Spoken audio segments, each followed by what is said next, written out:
Hey guys.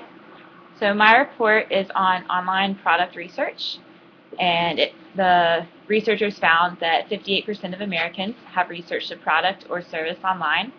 This was conducted in 2010, and that 58% was up from the 49% that they found back in 2004. So people are using the internet more often. I know I'm definitely among that 58%. Just today, I was researching a new awesome Batman iPhone case for my phone, and I'm very picky about what I buy for the cases I buy because my phone is one of my most prized possessions. I want to be sure it's safe. So I read like 10 customer reviews and looked at a bunch of pictures before I decided to buy it.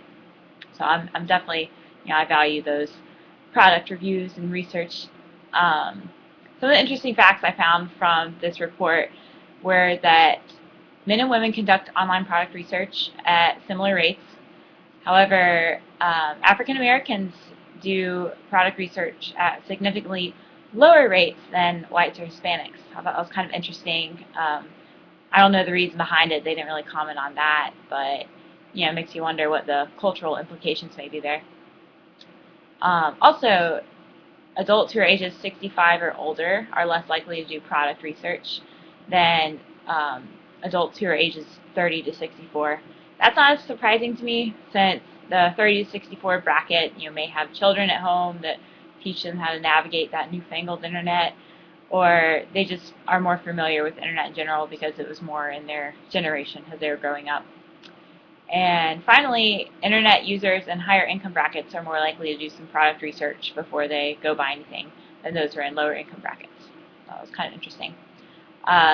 The way that they conducted this survey was by using a phone interview, which is not really my favorite method. I mean, obviously there's no perfect method of trying to get a random sample of the entire American population, but what they did was they used a company to get a bunch of random phone numbers, of which 53,000 were landlines and approximately 17,000 were cell phones.